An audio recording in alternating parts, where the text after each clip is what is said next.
Today we have uh, a very interesting session to open the exhibition, the festival. We have with us two speakers who need no introduction in the art world, Puri and Shahidul Alam. Puri is a writer, biographer, art curator, and collector. She is the author of several books, including In Black and White, Faces of Indian Art, and Journey with 100 Strings. She produced Meeting Manjeet, a film on Baba, her friend and collaborator, which won the National Award. Ina was also a part of Antadwani, a biopic on Pandit Shiv Kumar Sharma, which won the National Award.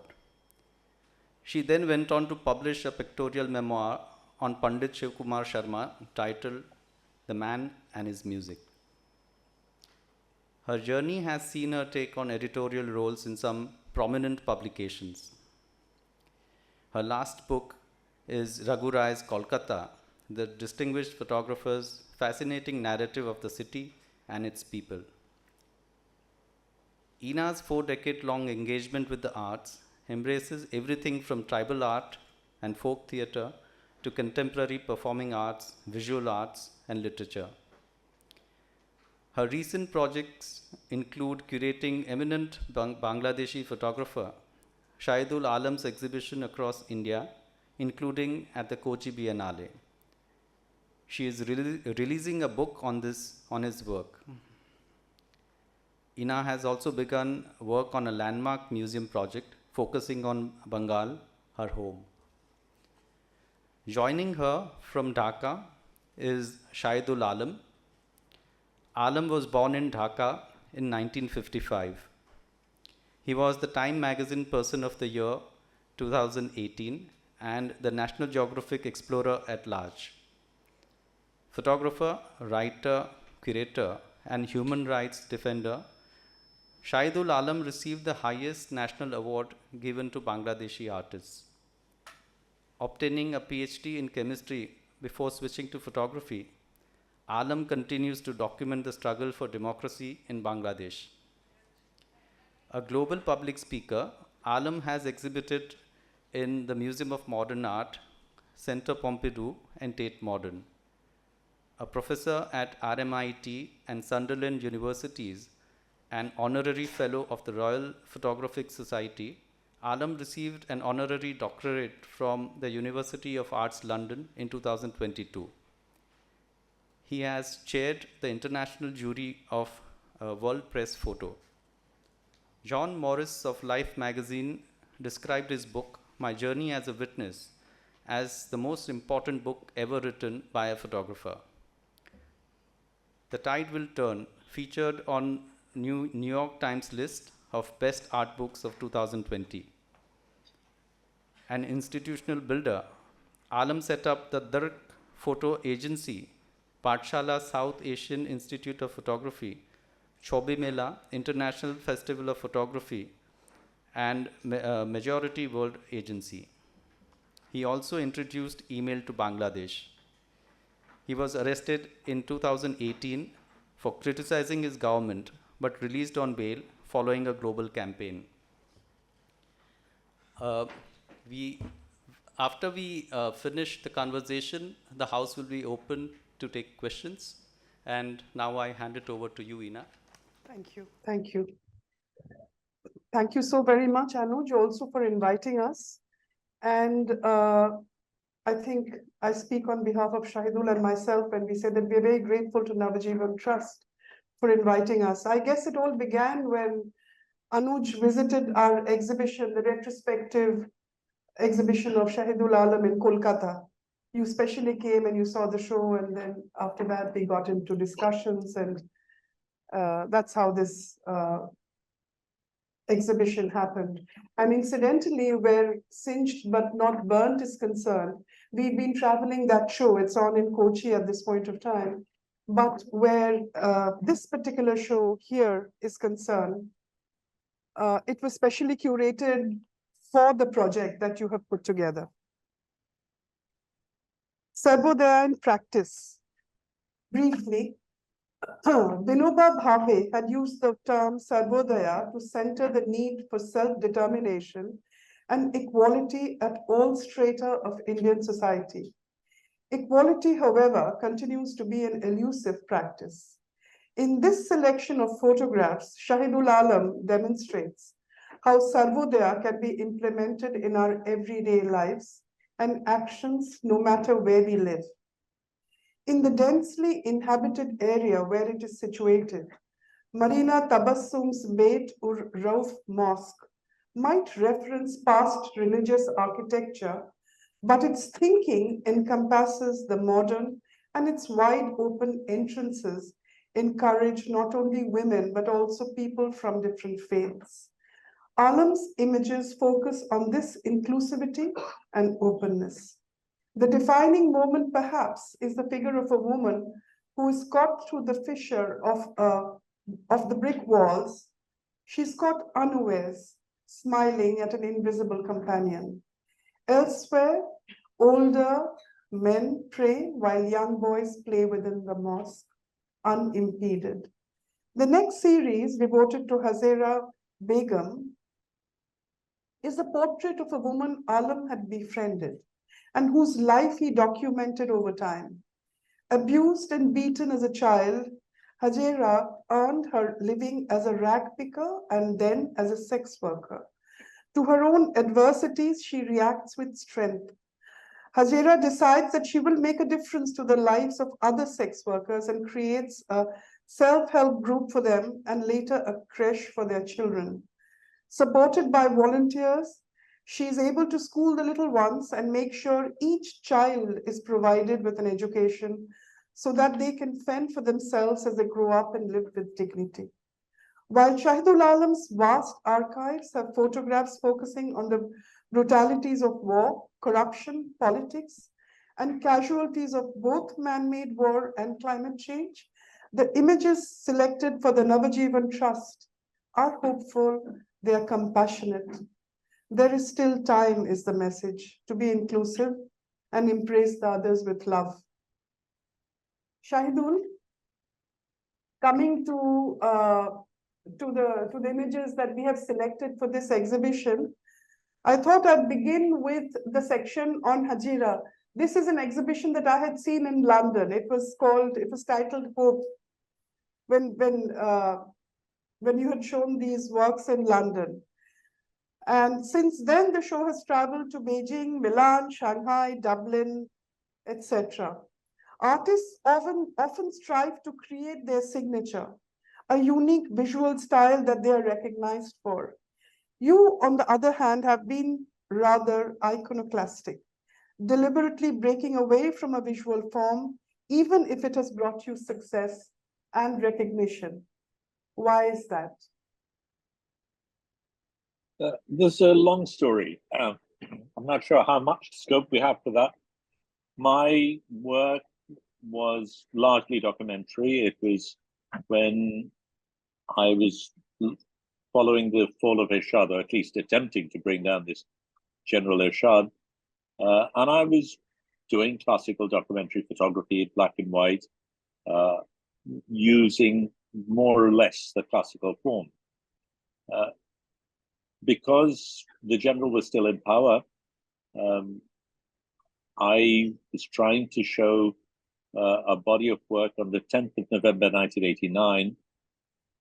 That was the day, 2 years ago, a young man called Nur Hussain, who had painted on his bare back, "Let democracy live." He was killed by the police that day. So 2 years later, on the 10th of November 89, I decided to open the show as an homage to Nur Hussain. But of course, the general was still in power. And while the Alliance Française, there weren't that many galleries at that time, the Alliance Française had offered to show the work when they saw the work I produced, which included a section which had the juxtaposition of the floods and a very opulent wedding of a minister's daughter. They weren't going to touch it. We found ways to show the work anyway. But what for me was very interesting was the fact that this show was reviewed in a magazine which was owned by the minister's wife. And I found this very strange. I mean, it was because I was critical of this minister that my show was not being accepted anywhere. And it was being reviewed in this magazine. But that taught me a lesson, because I saw what they did. I mean, it was a beautiful review. They talked of the artistry of my work, the quality of the prints, the composition, waxed lyrical about the work, never mentioned the politics, which was what the work was about. And I could see how the game was played. You know, you can be an artist, we give you an award, we give you money, we give you recognition, and you just stay out, leave the politics out of it. So that was when I decided that I would not allow the politics of my work to be separable from my art. And that's what I've done all the way through. But there was also another reason for it. One of the works I did at that time, this was 2010, when there was rampant crossfire, which you call encounters in India, going on, these extrajudicial killings. I wanted to produce a body of work. Now, firstly, I didn't really think providing gruesome bodies of corpses was going to add to the debate in any way. Everyone knew the story. I didn't think that was going to provide any value as such. And also the practicalities of, I mean, Rapid Action Battalion was hardly going to ask me, come, take some pictures, we're going to shoot someone. So we did a lot of research, and I came up with the idea that perhaps if I was able to depict images that the dying person might have seen in the last moments of their lives, it could have a relationship to the story which would not only bring home that these were people with their longings, other people like us, but also indirectly tell a story which could be subliminally perhaps powerful. So that's what we did. I mean, for the work itself, all the killings took place in the dead of night. So that's when I took the pictures. When I spoke to the family members, they talked of how their first encounter with Rab was when they shone torches on their faces. So I lit all the pictures with torchlight, and they're taken with ambient light otherwise. But the pictures were very quiet. They were not gruesome pictures by any means. They were everyday pictures. And there was a sinister element which you had to unearth by going deeper into the pictures. So, for instance, the signature picture was one of a pristine paddy field. Yeah. And there's no caption except that it says paddy field. What we did have was a Google Earth map, which had all the killing locations on the map. And if you went there, you could find the detail. And if you went to the paddy field, you discovered that the local people were saying, well, had there been a skirmish in the paddy field, which is the excuse that RAB provides. RAB says these people were trying to run away, and while they were running away, there was this crossfire, and that's how they died. So Surprisingly, they were of course. killing fields. They were These killing beautiful, yeah, images. Yeah. So, and of course, no one from RAB ever gets killed or shot. But the question they asked was, well, how come if there's a skirmish in a paddy field, except where the body was found, it is pristine? Then you ask other questions like, the shirt that the person was wearing had only one bullet hole, but the body had multiple bullet holes. And slowly these stories begin to unravel.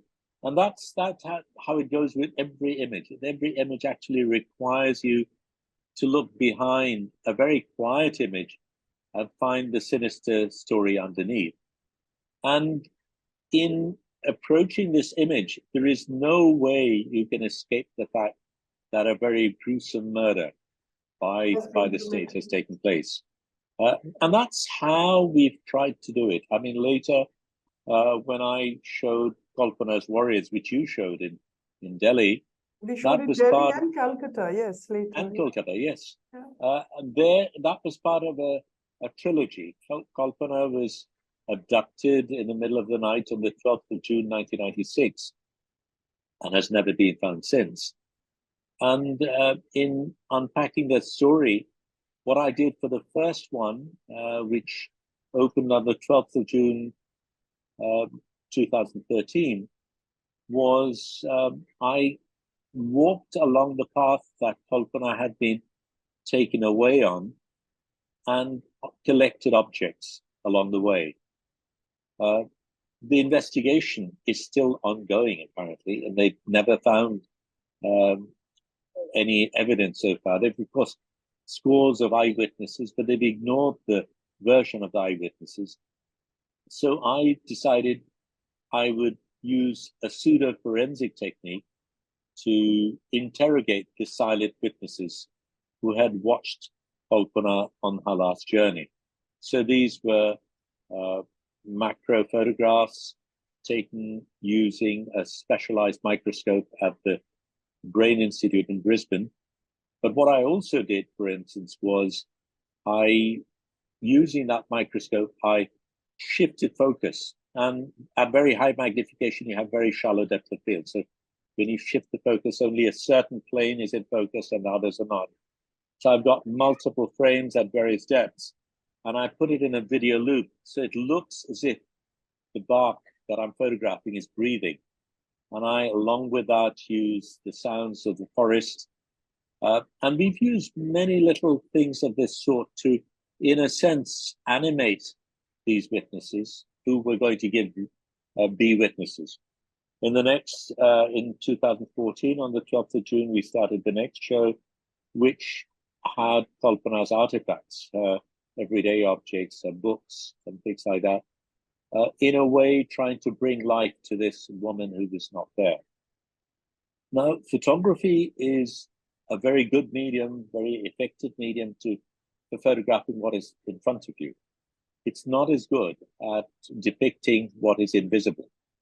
And here I was photographing the missing, the disappeared, therefore pushing the medium into an area where it's uncomfortable, where it's not a natural fit.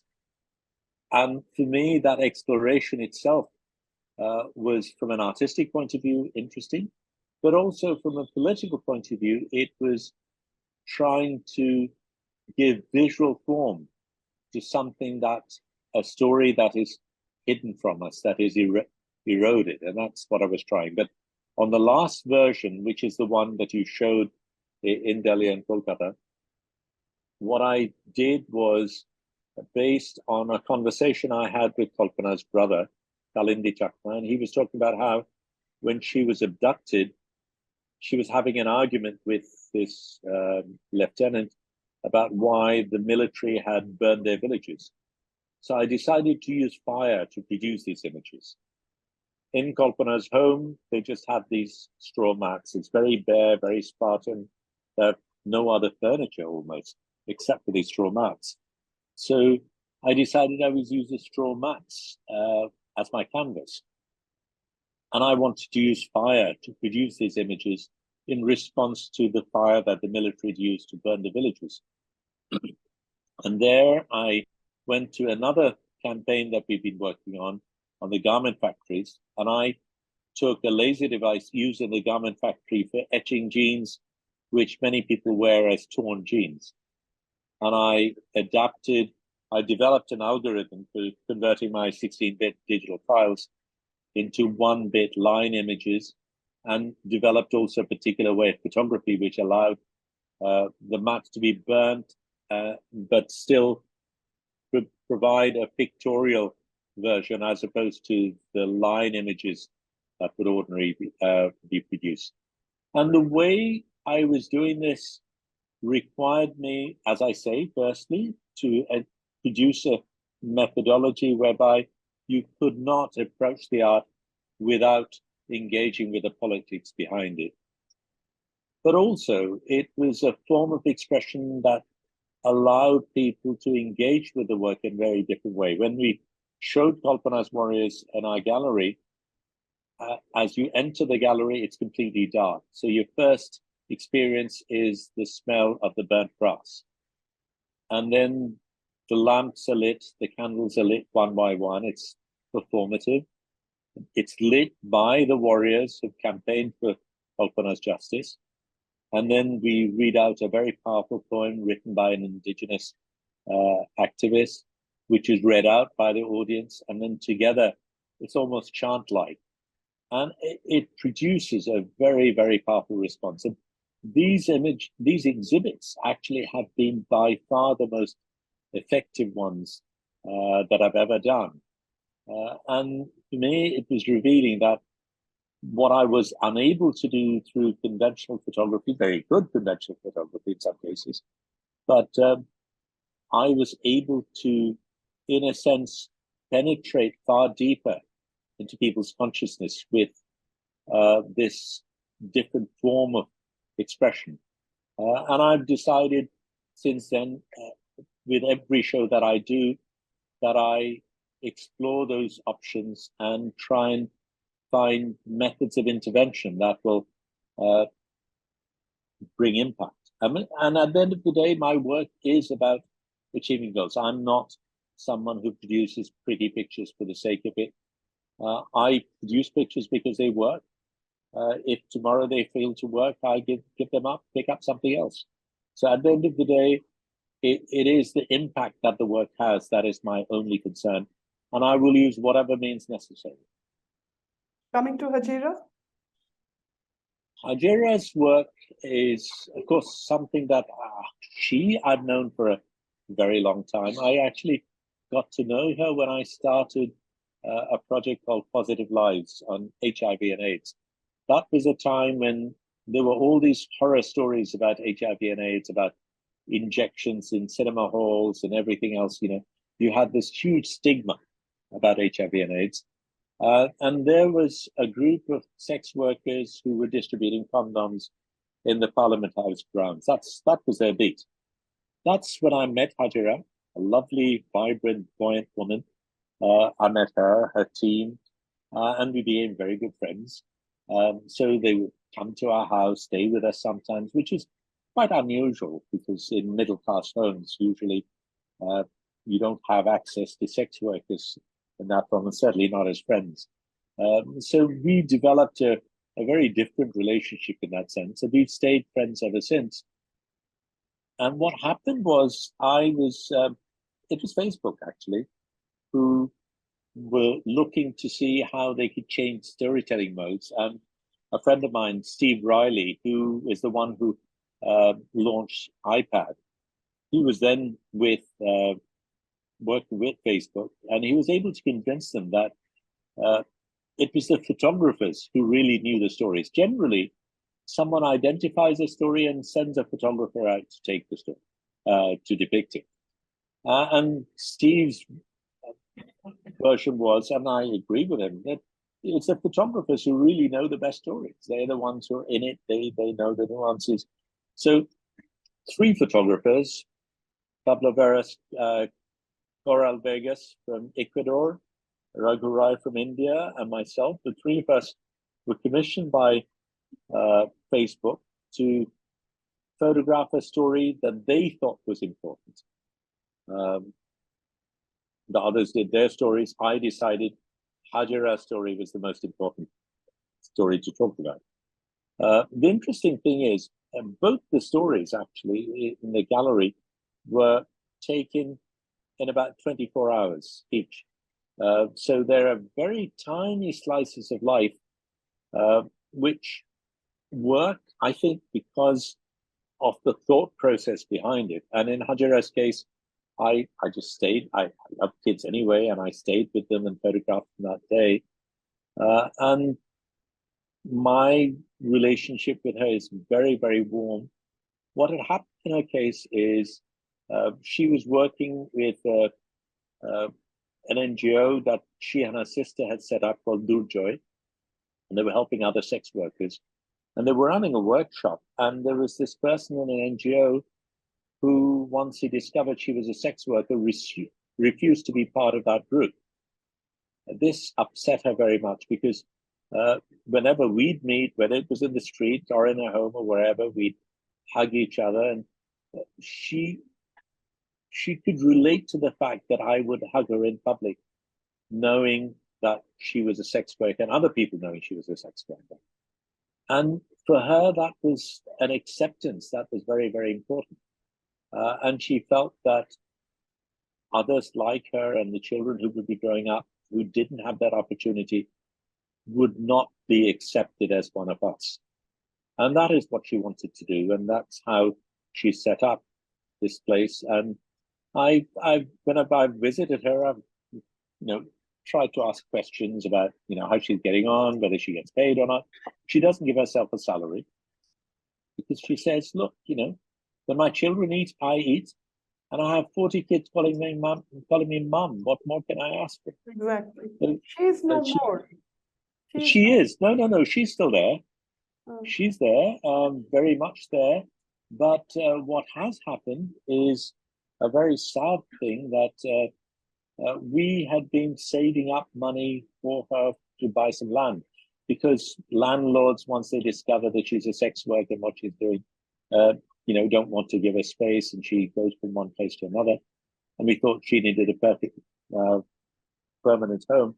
So we've been trying to save up to buy this land, and she was robbed by an accountant. And, she was really broken up and in a very, very bad way, but she's recovered.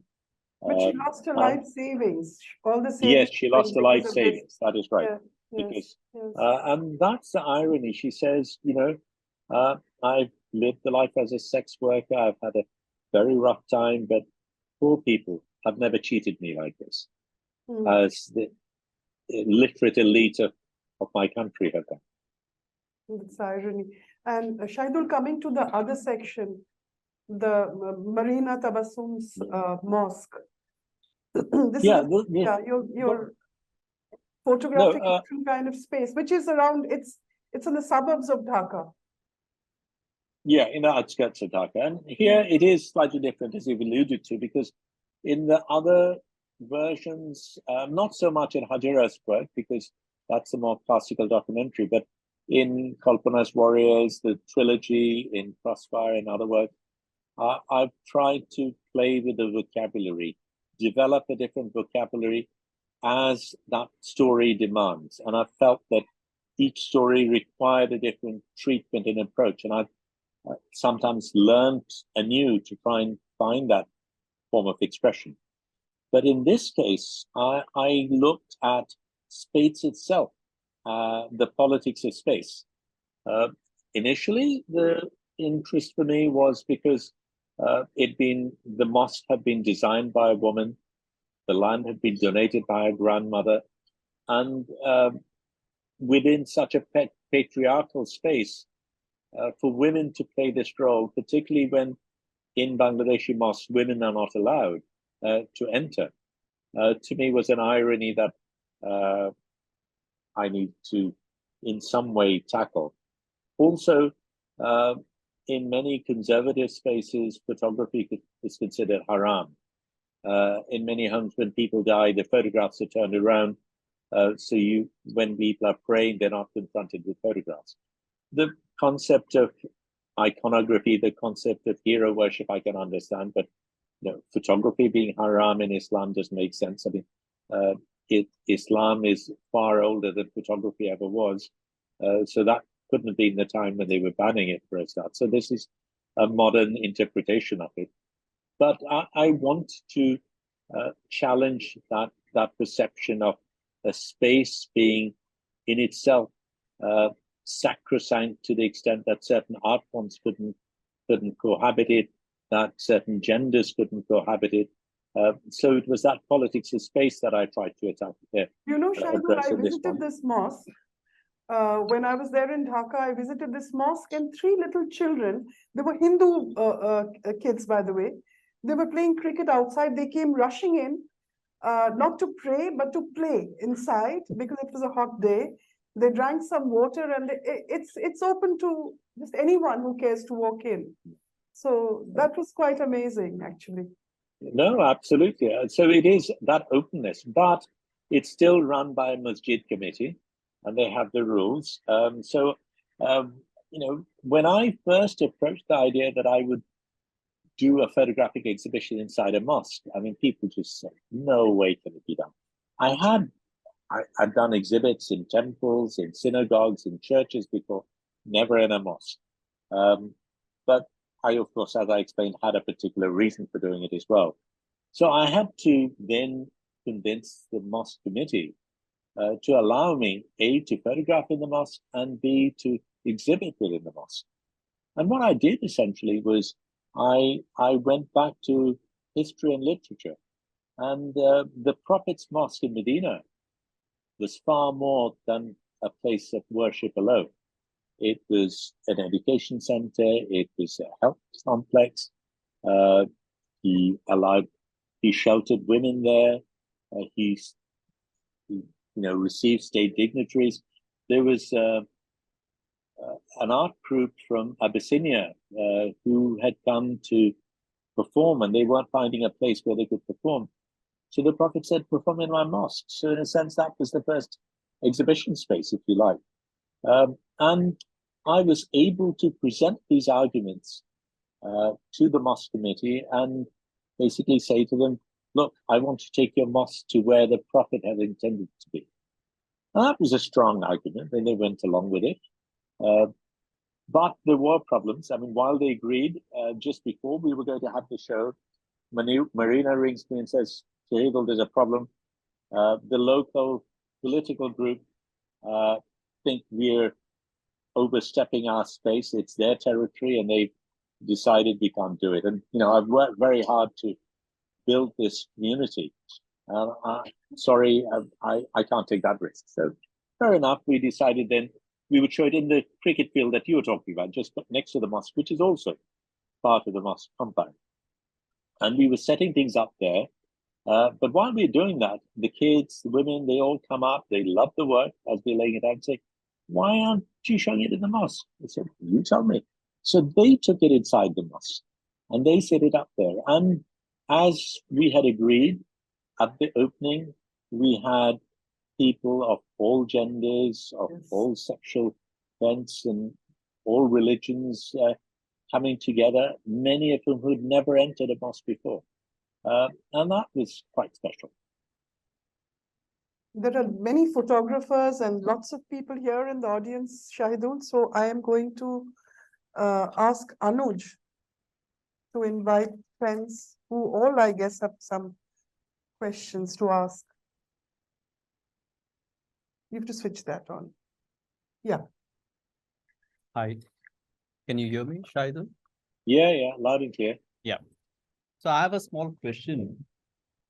In today's time, we are, all of us, whether it's print media or on internet or wherever, all of us are bombarded with picture stories of grit and tragedy. While your story on Hajira Begum is a story of uncommon kindness and empathy. And it's a kind of story that I would like to start my day with, rather than that of what we read on the internet and in the papers today. So what, according to you, is a good balance? Because both of these stories are true. The tragedy is also a fact of life, and so is kindness. But we don't get to read a lot of stories about kindness. They don't make it to the prime time. Would you agree with that? I do agree, and I think that has to do with economics. I think, in the media age, if it bleeds, it leads, is something we tend to believe. The problem really is that it actually requires more of an effort from the storyteller's perspective to be able to tell a story that is not just in sound bites. We look at horror, we look at grief, and of course it engages very directly. And it's that sensationalism, the sort of clickbait that media goes for, forgetting, as you rightly say, that should we take the trouble to produce more nuanced, in-depth work that people can relate to? I think people would go for it, but there are not that many people who have the courage to take that position and risk it.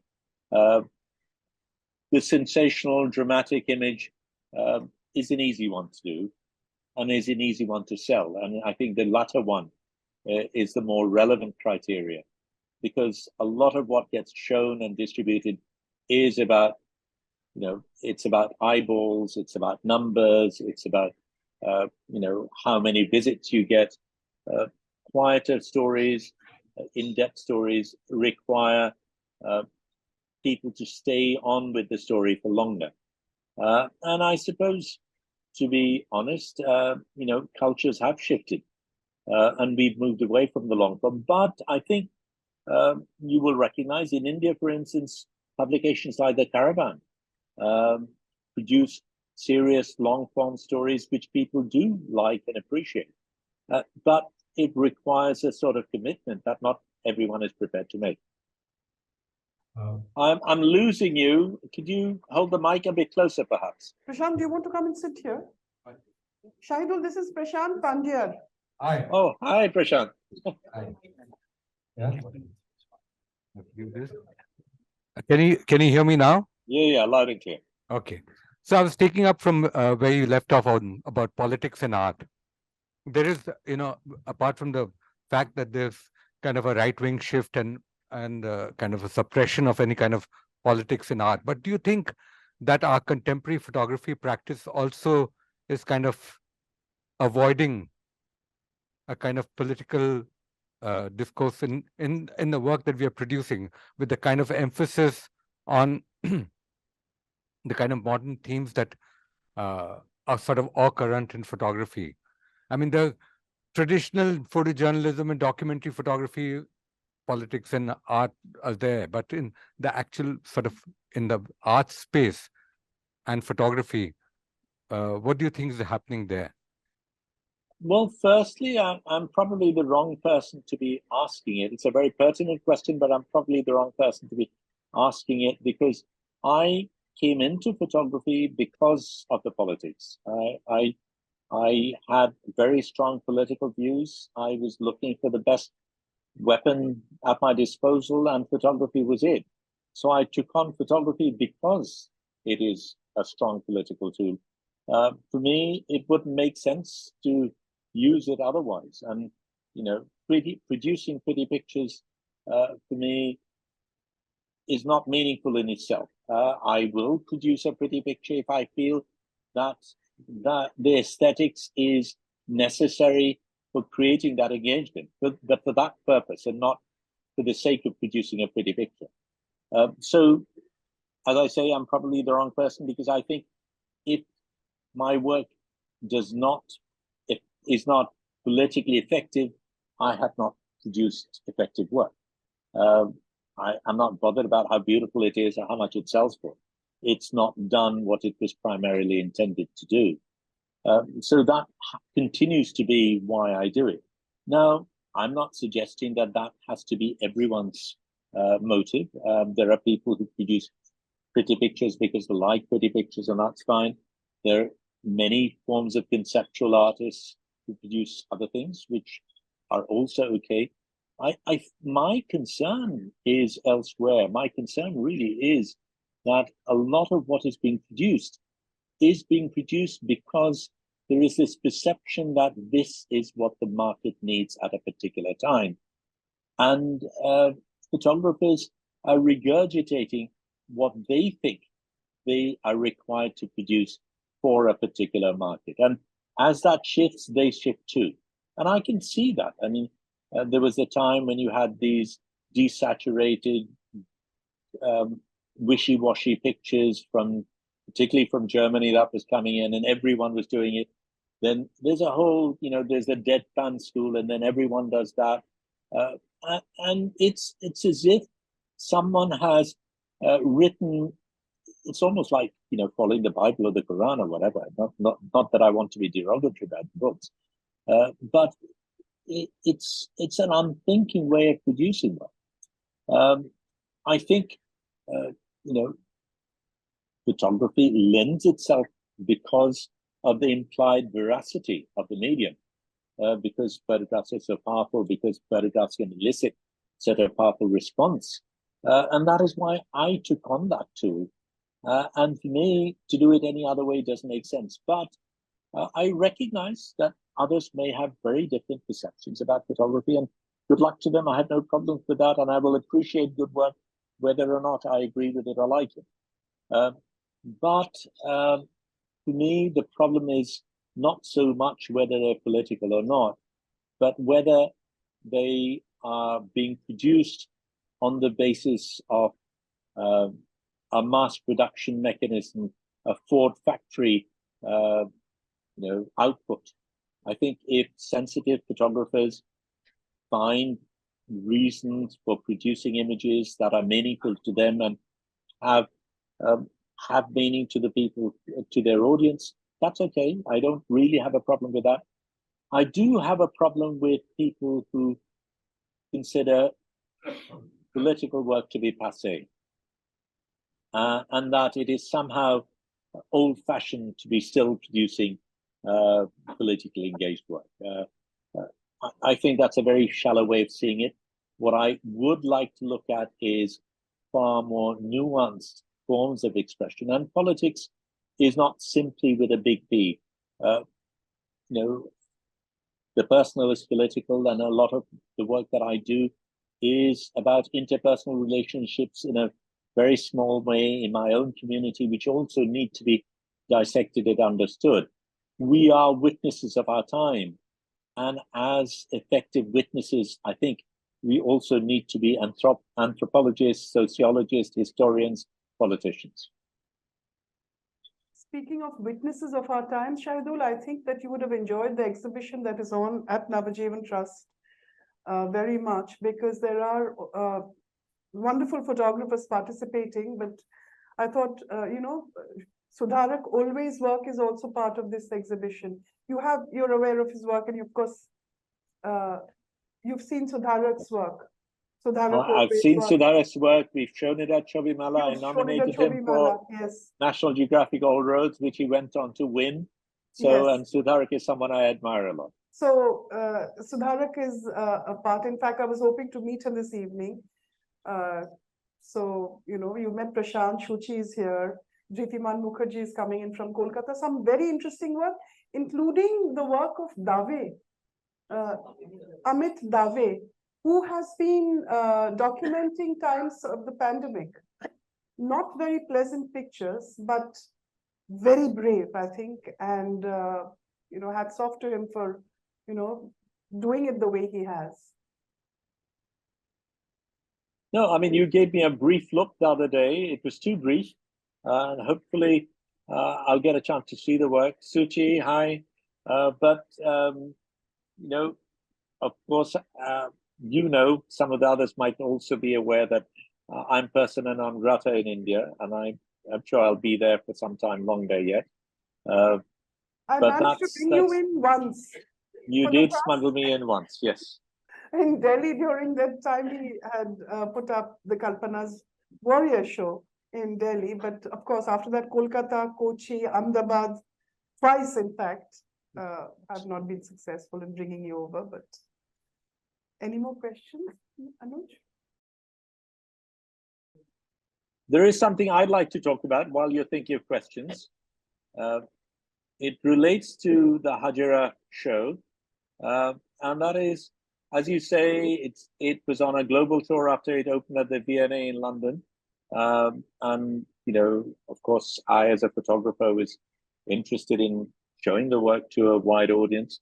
But then I actually boycotted the show when I discovered that it was going to Tel Aviv.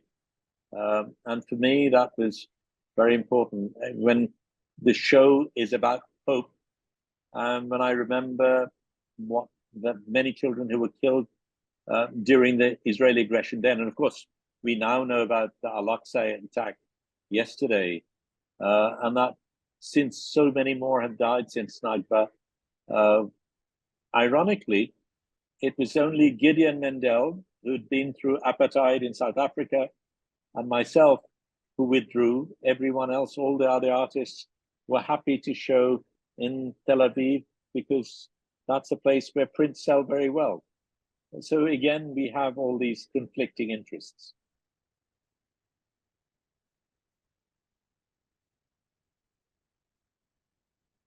Any questions? I think we have a shy audience today. So, but I would like to thank you, Shahidul, for being a part of this festival. And Ina, special thanks to you for making it possible, because your participation means a lot to this festival and what this festival stands for. So a big thank you to the both of you. Thank you. And I hope to connect with both of you soon. Thank Oh, you. well, Shahidul. thank Yeah. you for providing this opportunity. Ina, for making it happen. And all of you out there, I hope we get a chance to meet up and hug sometime. Thank you. Thank you. Cheers.